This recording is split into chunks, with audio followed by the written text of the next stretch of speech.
உனக்கு சக்கரை கிக்கரை இருக்குதா? சக்கரை கிக்கரை இருக்க போகுது. சக்கரையெல்லாம் தின்னா ஜிலேபி திங்கக்கூடாது, பார்த்துக்கு.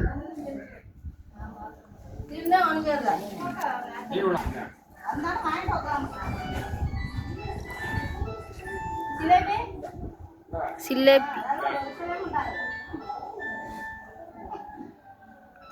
சுகர்